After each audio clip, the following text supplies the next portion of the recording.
Between the years 2017 and 2018, there have been many acts of terror and tragedy in the United States. On October 31st, 2017, an Islamic terrorist drove a rented pickup truck through cyclists and runners in Times Square.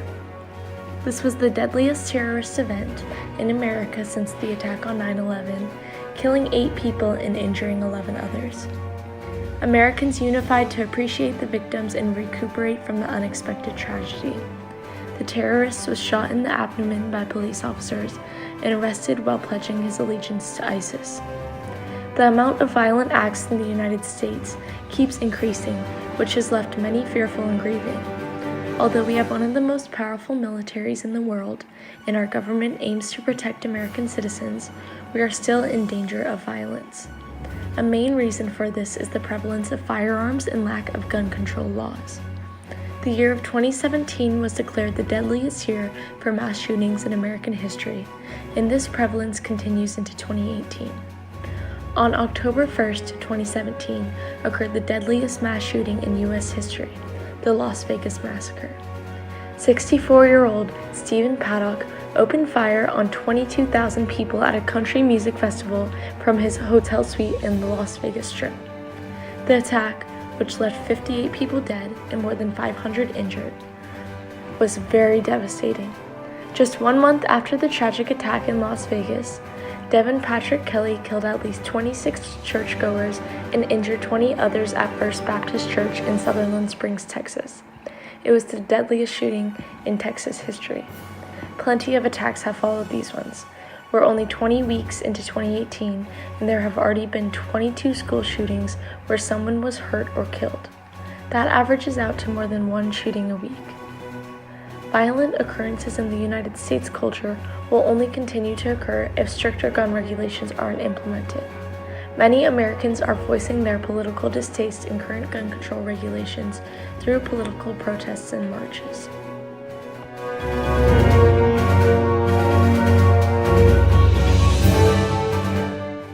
The nationwide protest was a walkout that took place on Wednesday, March 14th at 10 a.m., lasting for 17 minutes to honor the lives of those killed at Stoneman Douglas.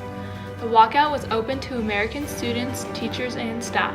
The participants wanted to ban assault weapons, require universal background checks before gun sales, pass a gun violence restraining order law that would allow courts to disarm people who display warning signs of violent behavior. Then there was a second nationwide walkout on gun rights, which occurred on April 20th. Students walked out of class at 10 a.m. Friday in each time zone to observe a moment of silence for shooting victims.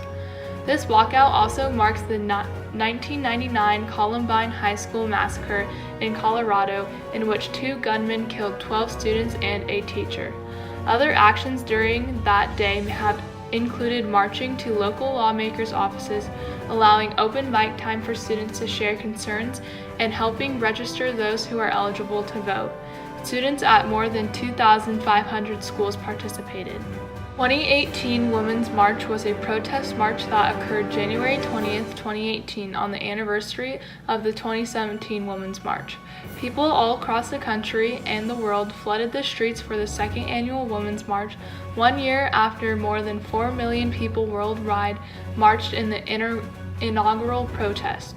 This march coordinated mass rallies attracting millions of participants in hundreds of cities, towns, and suburbs in the United States. Women's March U.S. gained momentum, including power of the polls, while protesting Donald Trump and his administration policies on immigration, healthcare, racial divides, and other issues. Power to the polls carries a new message with a focus on increasing voter participation through new voter registrations, encouraging more women as strong advocates for women's rights to run for office. By January 2018, the #MeToo movement had become a galvanizing force at many of the rallies. Around 250 marches, rallies, and actions took place under the umbrella of the Weekend of Women as part of the anniversary of the 2017 Women's March. The events in the United States were organized by Women's March under the title Power to the Polls, and the international events are being organized by Women's March Global under the title Look Back, March Forward.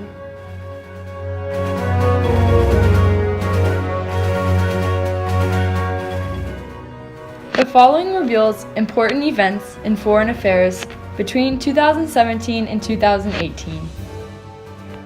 In early September 2017, North Korea conducted its sixth nuclear test. 3 months later, it tested a ballistic missile that had the potential to hit any U.S. city.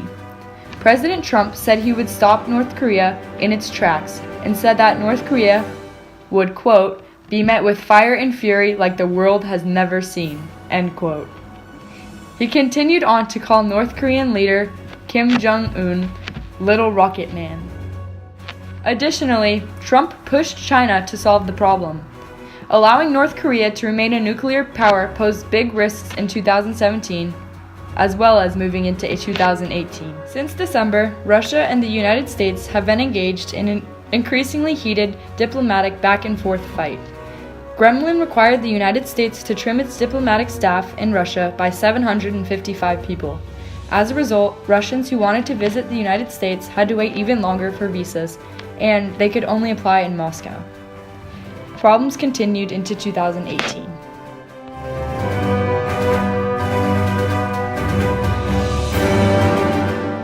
In 2017, due to environmental changes, many natural disasters occurred that affected states and citizens all across the U.S. 3 deadly hurricanes, Harvey in the Caribbean, Irma in Florida, and Maria in Texas, devastated land and thousands of homes. A deadly earthquake in Mexico also killed over 200 people.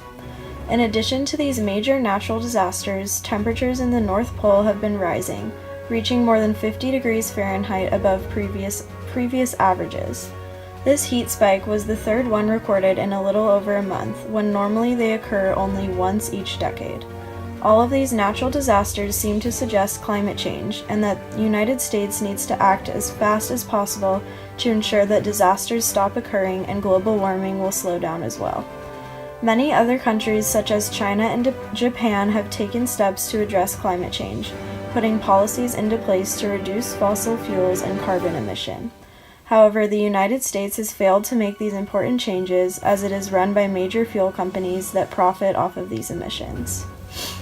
In addition to natural disasters, there have been debates between the national government and states regarding emissions.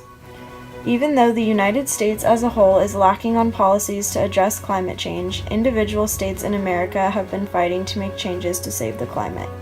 California and the Trump administration are reopening talks regarding rules set by the Environmental Protection Agency, or EPA. The EPA administrator wants California to fall in line with their national standards. However, California has a legal right to create their own standards regarding emissions. California currently has stricter standards than the EPA does, and the Trump administration is fighting them on their standards to make them less strict. If the emission standards that were set by Obama were kept in place, they would make a huge difference in the environment as a whole. Car makers would have to almost double the fuel economy of new cars, and if it is fully put into place, it would cut oil consumption by about 12 billion barrels and reduce carbon dioxide pollution by about 6 billion tons. Now that negotiations are occurring again, it seems that a compromise will be reached regarding emissions, hopefully one that favors the environment.